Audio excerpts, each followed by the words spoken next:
Hello everybody. Today we're talking about equations. This is about algebra.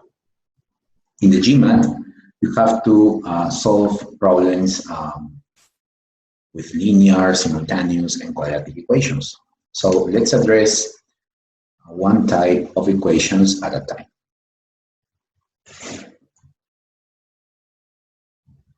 Let's talk about first linear equations. All right. Linear equations are equations that its main characteristic is having variables with just exponent 1. For example, x, y, z, etc. Okay? An equation is basically an equality between algebraic expressions. And what is an algebraic expression? It could be a number, for example, 12. It could be also the product of a certain variable and a number called coefficient. For example, here, the product of 3 and x with its exponent 2. That's also an algebraic expression. So an equality of algebraic expressions could be something like this. 3x squared equals 12. Yeah, that's an equation. In this case, since the variable has an exponent 2, that's considered a quadratic equation, which we will be seeing soon. Now, coming back to linear equations. Linear equations have to be formulated from the text of problems that you find in the GMAT, okay?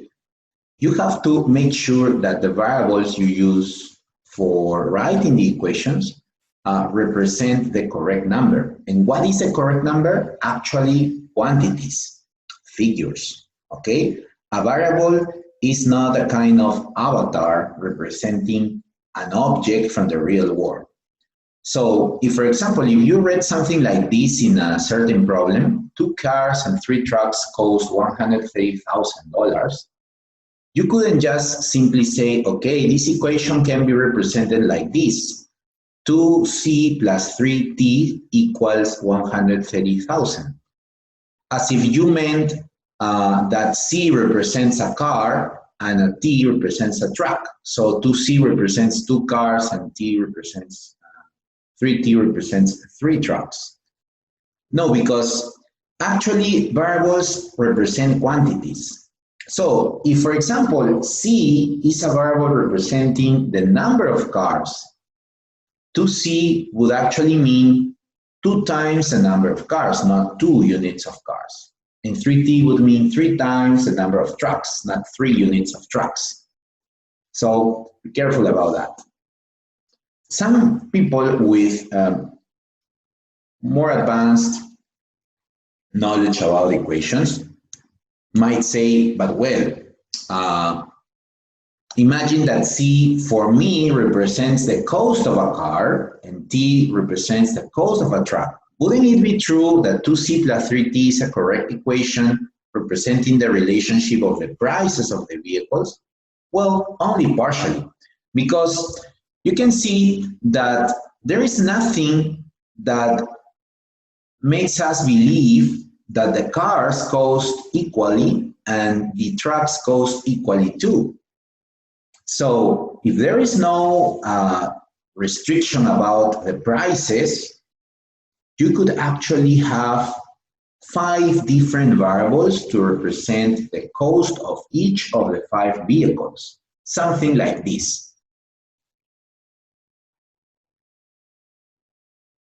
At least from that statement alone, without any ado, you could just write this equation, which would be correct, where each variable would represent the cost of each vehicle.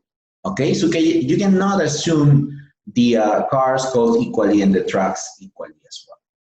So be careful about how you interpret variables. Remember, they represent quantities. They don't represent objects. Okay. And preferably, you have to choose as a variable, okay, well, that amount that you are being asked in the question. okay? Represent that with a variable and try to formulate your equations based on that variable. So when you solve the equations, you have the variable value and the answer to the question. There are certain exceptions, though, but we will comment on that later on. Okay, so let's talk about simultaneous equations now. Actually, solving a linear equation is very easy. You just, when the linear equation has just one variable, you just use the properties for reducing like terms, like algebraic terms, and then you just isolate the value of the variable. But when you have equations with more than one variable, then you probably have to use several equations and solve them at the same time to find the individual values of each variable. Generally, if you have two different equations with two variables, you can solve them and find a value for each variable. But there is a common trap in the GMAT. The first is when two equations are fundamentally different, okay, which is the most common case, you can find a solution for two variables. For example, this, right? 2x plus 3y equals 10 and 5x minus y equals 8. No matter how you multiply or divide the coefficients in the equations, you cannot transform any of the equations into the other. And this means that you can actually solve and find a unique value for x and for y, okay? So, but what happens with the next example? You have two apparently, different equations, but when you take a closer look, you can see that the second equation actually, when you order or rearrange the terms in the equation and then divide by 3 each side of the equation, then you get to the original equation. So what does this mean? That the two equations are just different versions of a single equation. And a single equation with more than one variable cannot be assigned a unique value for each variable. You have actually infinite solution, provided that the variables represent real numbers. That means including decimals, right, and fractions. There's an interesting restriction that happens when we have integer variables, right, variables that can take only integer values, but we'll talk about that later. Now, there is still a different situation, okay, in which you may have two seemingly different equations, but when you take a closer look, they're not just different, they are contradictory, okay? So we can add here one more case. When two equations look different, but they contradict each other. So what happens then? Let's take a look at this example. Okay, you have 3x plus y equals 4. And you may have, for example, okay,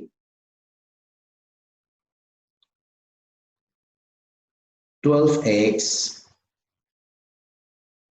minus 12 equals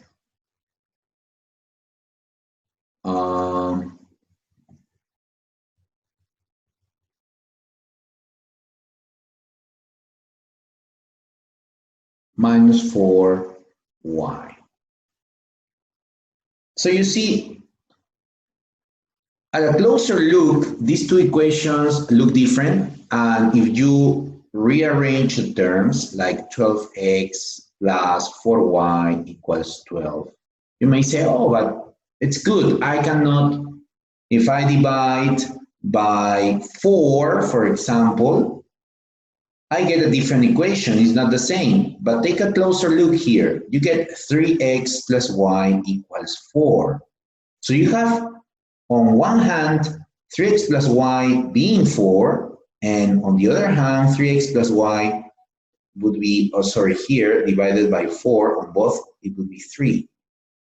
So notice there is a contradiction here. The same expression has two different values. So which one is true? Actually, both can't be true. Only one of them can be true, the other cannot. So this kind of a system of equations leads to no solution for the two variables. Okay, so you have those three possible situations in the GMAT. So how to solve this type of equation? Those equations that are not convertible into one another. Let's see two methods. We call them the substitution method and the elimination method. Let's take this system of equations, for example. The first method consists of isolating a variable in one equation and then replacing the other. So you can see here, we have isolated x in the first equation, and then we substituted that value in terms of y in the second equation. Instead of 10 times x, it would be 10 times all this expression here. So with this, we reduce one of the equations just to one single variable. We can solve now for y, isolating y following the algebraic rules, and you get this. Once you got that, you can just substitute that value in any of the equations and get the other value, x. All right, that's one possibility. The elimination method, similarly, aims at isolating first one variable, but for doing this, what you do is try to combine in a sort of algebraic sum the two equations so that after the sum, one of the variables is cancelled. For example, if I multiply the first equation by -2, and then after being multiplied, you just add it with the second equation, you can cancel the variable x. So you can solve for y easily, and then substitute the value of y in any of the equations, and you get the second variable. Okay? But if the problem asks for the value of only one variable, use the elimination method, okay, by setting up the coefficients in such a way that you can eliminate the variable that you don't want, okay? So after seeing this, we're going to talk about a special case for equations with more than one variable. Sometimes in the GMAT, you can formulate a single equation with two or more variables, usually with two variables. So in this case, how you can find the correct answer choice? Well, naturally, you may think initially that this is an equation with infinite solutions, but sometimes these variables represent physical objects or people, so they have to be integer values. For example, persons, maps, pencils, books, etc. Cars, right? You cannot talk about 2.5 persons, or 3/4 of a map, or 7/5 of a pencil, right? You have to talk in terms of integer, positive integers. So here there is one property that we're applying in order to solve equations with integer variables. This is it. You have a sum of two terms. If two of the numbers, for example, one factor and the sum have a common factor, then the third number, that is the other term, must also have that factor, okay? Example, here, 12x plus 7y equals 80, okay? So, for example, in this equation, you can notice that both 12x and 80 are multiples of 4. Multiples of 4, both of them. So from this, it follows that 7y should also be a multiple of 4, because a multiple of 4 plus another multiples of 4 gives you a multiple of 4. But since, 7 is not divisible by 4, it follows that, y must be divisible by 4. So we can try with values for y, such as 4, 8, 12, etc., instead of the longer list 1, 2, 3, 4, 5, etc. So if we try y with 4, you can see that this would become 12x plus 7 times 4 equals 80. So this would give 12x equal 52. But there is no integer multiplying by 12 that can give you 52. So this value isn't. If you try with 8, 12x plus 7 times 8 equals 80. That gives you 12x equals 24. So x must be 2. So from this, we can determine this, and the sum of these would be 10. Okay, if that's what they were asking. Well then, now let's jump directly into a number of examples for linear equations and simultaneous linear equations. Okay, we'll come back to quadratic equations later on. So first, it says if 4a divided by b minus c divided by d equals x, also 5a equals c, and 3 times b equals 2 times d, what's the value of a over b in terms of x? Notice that according to the rules of algebra, we'll have here totally 5 variables, right? A, B, C, D, and X, and there are only 3 different equations, which cannot possibly yield the individual value of each of the variables.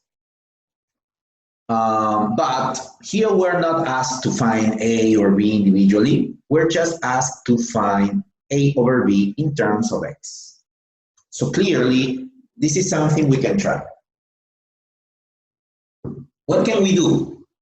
First of all, try to understand that we are looking at the quotient of A and B as a unit, as one variable itself. So it'd be a good idea trying to express C and D in terms of A and B so we can form this kind of quotient. For example, you can see that if you just replace, right, here in this equation, the value of C in terms of A, it would be 5A. And if you replace D in terms of B, it would be 3B over 2. So now, instantly, you can see that this can be factored. A over B as a variable can be factored and multiply these factors. 4 minus 5 divided by 3 halves. Okay, and this equals X. So now it's very easy to solve this because here multiply like this, 2 times 5, and you just get 4 minus 10 thirds. Use the cross product, and you have 12 minus 10, which is 2 thirds. And this multiplied by A over B gives you X. So it's easy now to clear the value of A over B. That would be the answer choice. Okay, the second one. So just focus on the expression they're asking you to find. That would be like your variable, no matter it's a quotient or a product or whatever expression, and you try to put everything in terms of that target expression so that you can isolate the value of that. Let's try a second example. Here is a problem we must interpret to write an equation or equations. Now, this is a problem that says Sam is now 10 years older than Ben. If in 8 years Sam will be twice as old as Ben, how old will Sam be in 3 years? Now, you can see here that this problem is about ages. So, we notice that what they're asking us is how old will Sam be in 3 years? But you see, the age of Sam in 3 years cannot be the variable because that would be weird to express the data the problem supplies. Better, let's pretend that Sam's current age is S and Ben's current age is B. So what we're trying to find is the future age of Sam in 3 years. All right? Let's write our equations then. The first expression says that Sam is now 10 years older than Ben. So Sam, the age of Sam now is the age of Ben now plus 10 years. First equation, we need one more. The second sentence says, if in 8 years Sam will be twice as old as Ben. Okay, the age of Sam in 8 years would be S plus 8. What about that? It says will be, that is an equality, right? 2 times as old as Ben. So in 8 years, Ben would have B plus 8. Okay? This is the normal understanding of this question in the GMAT. For those of you that may be thinking, but here they mention only the age of Sam in 8 years, so that would be twice the age of Ben. Is that really possible? Well, if you did that, you wouldn't get to the correct answer choice. Actually, here what you will be doing is solving a different problem. Here what you can assume is that the time frame here applies to both Sam and Ben. Okay? So this is the correct interpretation, not this. So solve this by making a substitution of S, as B plus 10. So you could say B plus 10 here, right? Plus 8 equals 2B plus 16. So from this, you know that B equals 2. Once you know B equals 2, okay, from the first equation, S would be 2 plus 10, 12. And in 3 years, this age be 15. That's the correct answer choice. Notice that the 12 here is already here, right? So if you just get all excited about having found the result, you may fall for it. Remember what you're being asked. Always, in order to avoid this kind of silly mistakes, always read again the question itself. How old will Sam be in 3 years? So that you're reminded of what you're truly looking for. All right? Let's continue with another example. 2 containers of 10 gallons and 8 gallons of capacity, respectively, are filled with X gallons of water each. Okay, what's the first tip we need to take into account? Is the always do a diagram, okay? Whenever you are given containers, any kind of geometric bodies, try to make a diagram to have a better understanding of the text. So let's imagine that we have this. Okay, 2 containers. I represent this with 2 rectangles. Same width for the rectangles. And they are respectively filled with X gallons of water each. So I just draw a level, meaning X gallons for each of them. Now it says, if Y gallons of water were then transferred from one container to the other, right? So that both containers contain water to the same fraction of their capacities, what is the value of X in terms of Y? So they tell you that Y gallons are transferred, but they don't tell you from which container to which container, from the 10-gallon container to the 8-gallon container, or vice versa. Well, just reason here a little bit. What's the purpose of this transfer?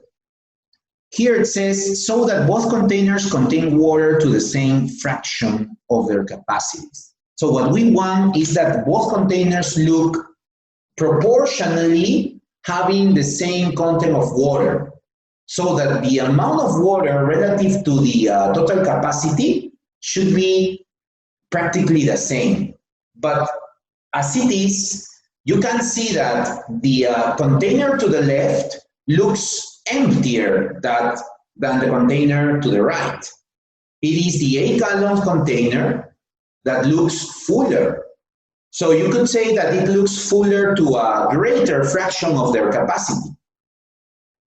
compared to the 10-gallon container. So it's clear that the AY gallons should be transferred in this direction, so that the 10 gallons container look a little bit fuller and the 8-gallon container look less full than original. Okay, so what would be then the new fraction of water regarding to the capacity of each container? Well, after moving the Y gallons, here we have Y gallons more, and here we would have Y gallons fewer than the original amount, right?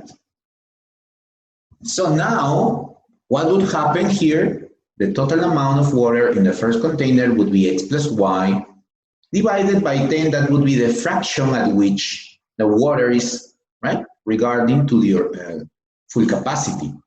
And in the second container, now the amount of water would be X minus Y divided by 8. That would be the fraction, right, of their capacities.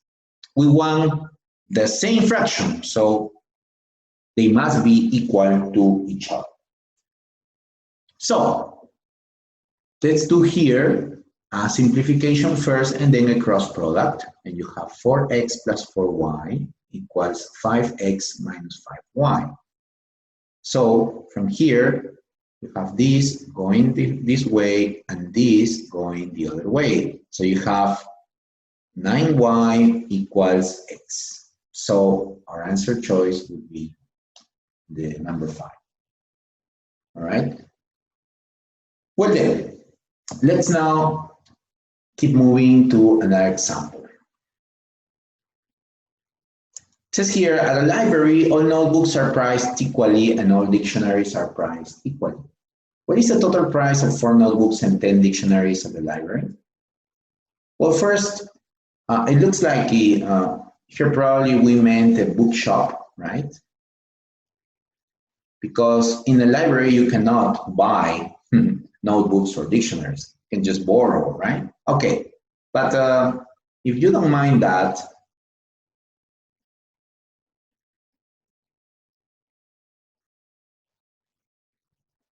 the problem says that this bookshop or bookstore, all notebooks are priced equally. So we have one variable that can represent the price of a notebook, okay?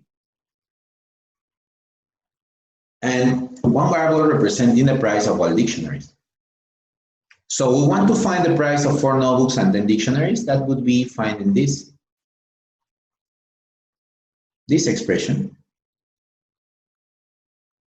So let's see statement 1. It says at the library, the total price of 6 notebooks plus 15 dictionaries equals 101 and 70.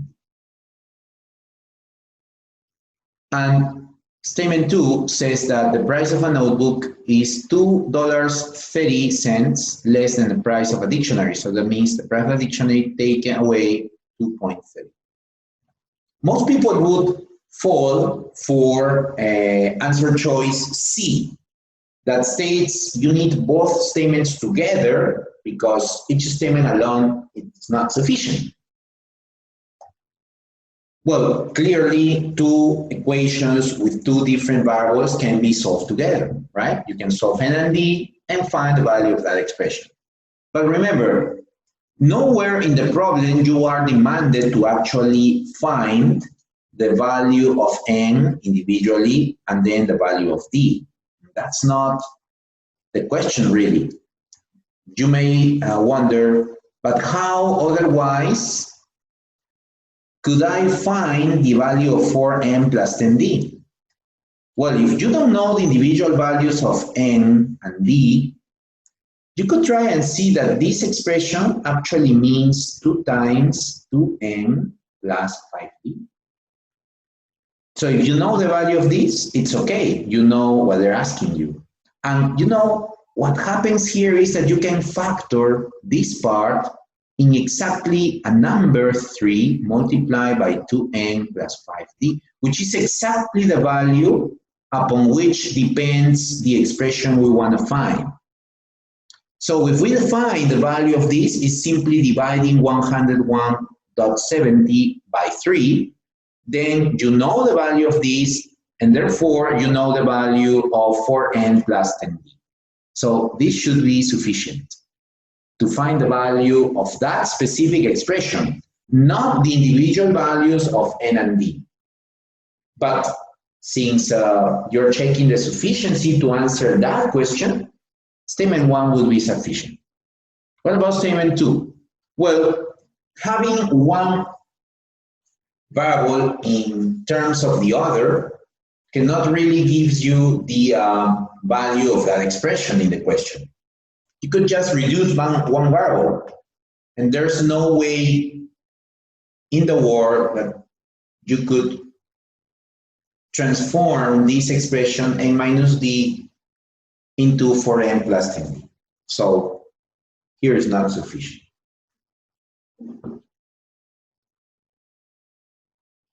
The correct answer choice then would be A. So please be aware of this kind of trap, right? Sometimes the GMAT will give you an algebraic expression of two variables and ask you to find the value of that expression. And you may fall for the temptation to put together two statements thinking that you have to resolve each individual variable before finding the value of the whole expression. Sometimes the value of the whole expression can be found just by using proportions. So always try that approach first to see whether one of the statements or both are independently sufficient. Let's move on to another example. On a table, there are baskets of only two styles. Each style and basket contains 4 apples and 2 bananas, while each style and basket contains 2 apples and 4 bananas.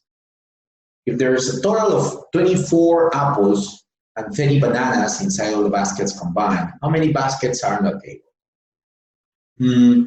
Sometimes people just rush into representing what they read in the problem with variables or equations. And for example, they take this, right, and say, oh, okay, so each style and basket contains 4 apples and 2 bananas. So that means that 4 apples put together with 2 bananas make 1 style and basket. As if the variables represented objects, right? M representing a basket, A representing an apple, B representing a banana. Actually, this is the wrong approach. No way. Remember, variables should stand for quantities. So think about what are the quantities you don't know here. First of all, you're being asked how many baskets are on the table. And the baskets are 2 styles. The style M basket, let's say that you have M different baskets, okay, of style M. And another group is the style N baskets, which you could count in N. Okay, that'd be the number of style N baskets, small n. So that's to say we're looking forward to find the value of this sum. M plus N represents the total number of baskets. So where do my equations come from? Here, always look for a hint, which is the word total in a problem. A total must always be the product of 2 quantities or the sum of 2 quantities. So if they're telling you that there's a total of 24 apples, think about that. Where do these 24 apples come from? They come from both groups of baskets, right? Let's say we have here the apples, we have here the bananas, we have here the M style, okay, and the style N.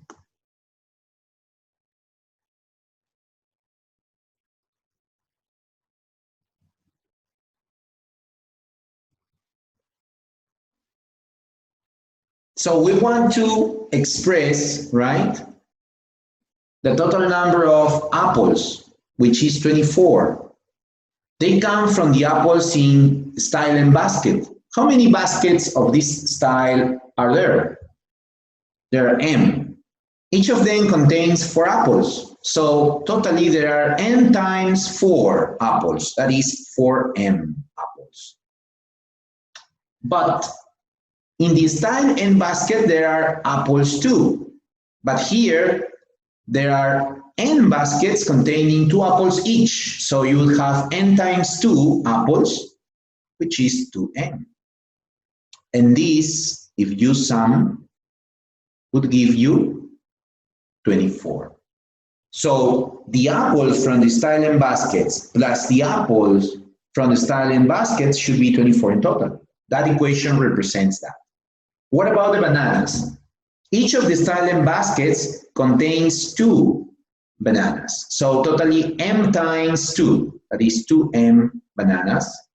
And in the style and baskets containing 4 bananas each, so we have n times 4, 4n bananas. This sum should be the total bananas 30. So we have our 2 equations. We can solve m and n. But instead of just rushing into solving the 2 equations together, we can just notice that these coefficients here, they sum the same. 4 and 2 is 6, 2 and 4 is 6, so they are alternate, right? So what about if we just sum the equations? We would have 6 times n plus n equals 54. So from this, we instantly know that this number must be 9. That's the answer choice. So this is a useful shortcut. Don't always rush into solving each individual variable. Sometimes you can just spot a certain pattern which can save you a couple of operations, right? To get faster to the solution. All right. One more example. A certain store sold all magazines for 70 cents each and newspapers for 50 cents each. If a customer purchased both magazines and newspaper for a total of $6.30, what total number of magazines and newspapers did the customer purchase? Let's say that we have the number of magazines that were sold, right, to this customer, and the newspapers are n. So what would be the price paid by the magazines? It would be m times 0.70. The newspapers, n times 0.5. And the total price would be this. So we can just multiply everything by 10 to get an equation with integer coefficients, right? So that would be it. Just multiplying everything by 10.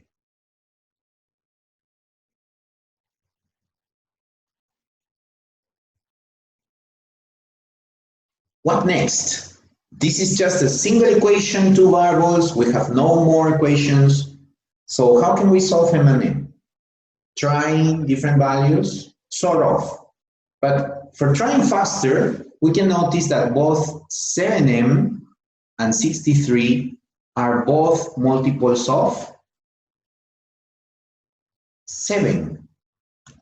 They share this common factor. It follows that 5m should be also a multiple of 7.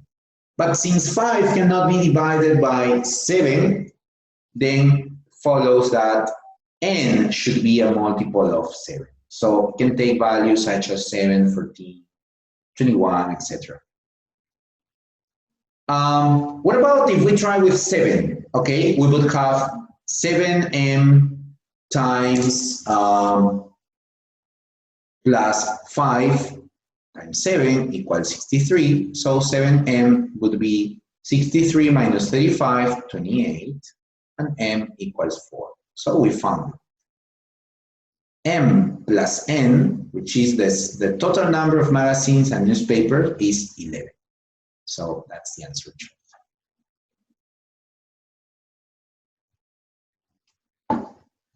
So we can understand here something interesting, right? Here, this is an integer variable equation, right? And we just need to focus on the fact that the values that satisfy the equation must be unique. It's one value for m and one value for n because this is problem solving. So the trick is how to find these values faster instead of trying, for example, values such as 1, 2, 3, 4, 5, etc. Okay? This way is a little bit faster. So now let's go back to the theory for quadratic equations. Okay, a quadratic equation is an equation where you may find variables with exponent 2. In general, the quadratic equation comes from this form, ax squared plus b times x plus c equal 0. Okay?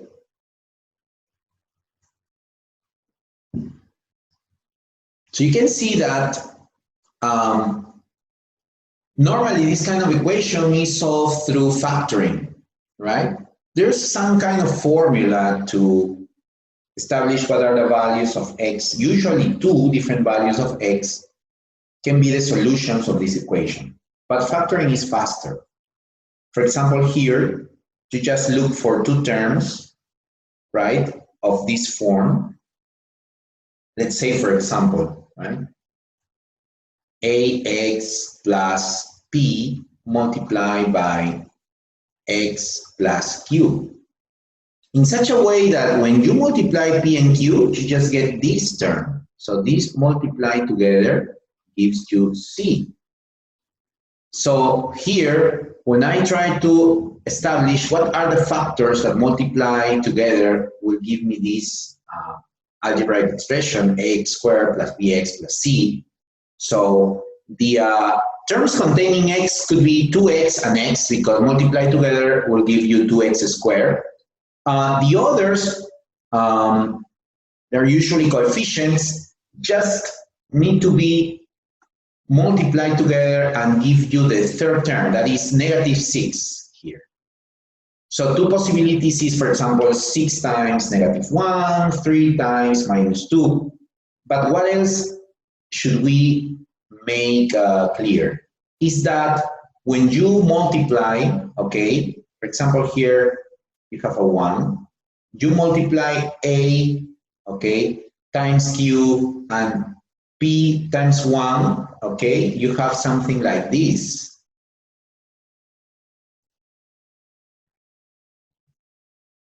A multiplied by q plus p multiplied by 1 should give you this second coefficient.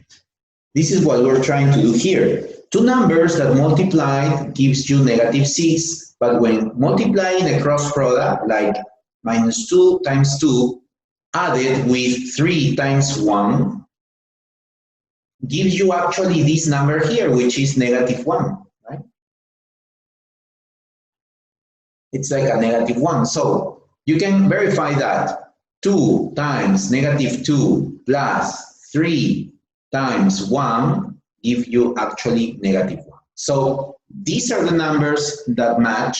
So the 2 factors are 2x plus 3 and x minus 2. If that product can give you 0, that means that at least one of the factors must be equal to 0. So you can establish this by saying, okay, 2x plus 3 might be 0, which would mean that x is -3/2. Or if x minus 2 is a 0, x should be 2. And these 2 solutions are called the roots of the equation. Let's see some examples of factoring here. For example, x squared minus x minus 6 equals 0. How can I factor this? Look to factors such that multiply together give you -6, and when multiply in a cross product and sum give you -1. For example, they could be positive 2, and negative 3. Because minus 3 times 1 plus 2 times 1 is minus 1. And 2 times minus 3 is minus 6. So the factorization would be x plus 2 times x minus 3 equals 0. And from this, the solutions would be negative 2 when this is 0. And when this is 0, x would be 3. Okay? So you have the two solutions. Let's see one more example here. For example, this one. Okay, here, two numbers that multiply give you 6 and added give you minus 5. Could be minus 3 and minus 2. So the factorization would be this. And the possible solutions would be 3 and 2. That's it. All right? So factoring is easier for exponents that are, small and integer. Let's try to see another set of concepts. Here is what we call common factors, right? Are very common ways of factoring algebraic expressions. This is what we call identities. Identities are equalities that are always true for whatever values or the variables can take in that equality.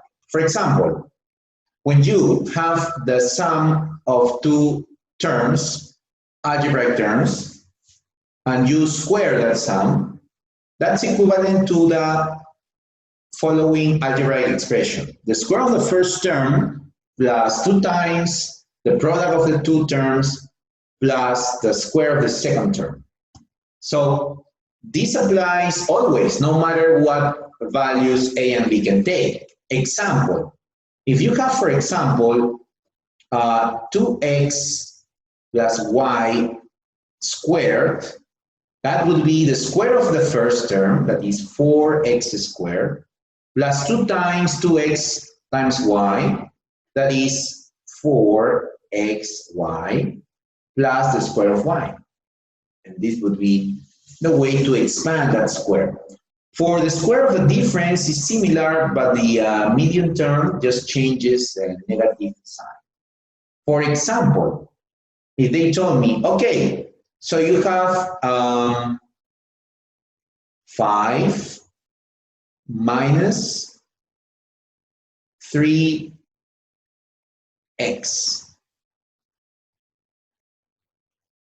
So, what is this? According to this identity here, it would the square of the first, 25, minus 2 times the product of the two, 2 times 15x, that is 30x, plus the square of this one, so 9x squared. And that would be the expression expanded, right?